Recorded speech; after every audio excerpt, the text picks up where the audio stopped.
Flowers TV ഇപ്പോൾ യൂട്യൂബിൽ പ്രേക്ഷകർക്ക് ലൈവായി കാണാം. ഉടൻ തന്നെ ഫ്ലവേഴ്സ് കോമഡി യൂട്യൂബ് ചാനലിൽ ജോയിൻ ചെയ്യുക. കോഴിക്കോട് ഫറോക്ക് കോട്ടക്കടവിൽ രോഗി മരിച്ചത് ചികിത്സാ പിഴവിനെ തുടർന്നെന്ന പരാതിയിൽ വ്യാജ ഡോക്ടറുടെ അറസ്റ്റ് രേഖപ്പെടുത്തി. അബു എബ്രഹാം ലൂക്കിനെയാണ് അറസ്റ്റ് ചെയ്തത്. വിവരങ്ങളുമായി മിഥില ബാലൻ ചേരുന്നു. മിഥില, ഏറ്റവും പ്രധാനപ്പെട്ട ഒരു നിയമ നടപടിയാണ്. ഇയാൾ എത്ര കാലം അവിടെ ജോലി ചെയ്തു? ഇയാൾ മുൻപ് ഇത്തരം വ്യാജനായി വേറെവിടെയും ജോലി ചെയ്തിട്ടുണ്ടോ?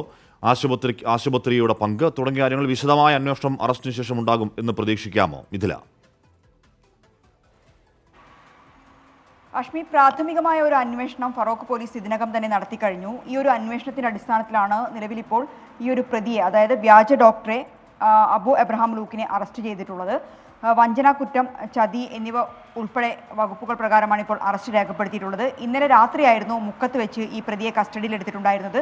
പിന്നീട് ഇന്ന് രാവിലെ ഫറോക്ക് സിഐയുടെ നേതൃത്വത്തിൽ ഈ ആശുപത്രിയിലെത്തി ഈ ഡോക്ടറെ നിയമിച്ചതുമായി ബന്ധപ്പെട്ട രേഖകൾ ഉൾപ്പെടെ പരിശോധിച്ചിട്ടുണ്ടായിരുന്നു.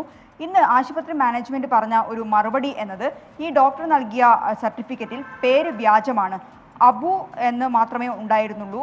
അബു എബ്രഹാം ലൂക്ക് എന്ന പേര് മുഴുവനായും ഉണ്ടായിരുന്നില്ല എന്നായിരുന്നു ആശുപത്രി മാനേജ്മെന്റ് പറഞ്ഞിരുന്നത്.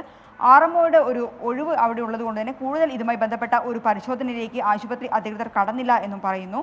ഇത്തരം രേഖകളെല്ലാം പരിശോധനയ്ക്ക് ശേഷം ഇന്ന് രാവിലെ സിഐ ഈ ആശുപത്രിയിലെത്തി ഈ രേഖകളെല്ലാം പരിശോധിച്ചിട്ടുണ്ടായിരുന്നു. അതിന്റെ അടിസ്ഥാനത്തിൽ കൂടിയാണ് ഇപ്പോൾ അല്പസമയം മുമ്പ് അറസ്റ്റ് രേഖപ്പെടുത്തിയിട്ടുള്ളത്. ആഷ്മി, മിഥില ബാലനാണ് ആ വാർത്തയുടെ വിവരങ്ങൾ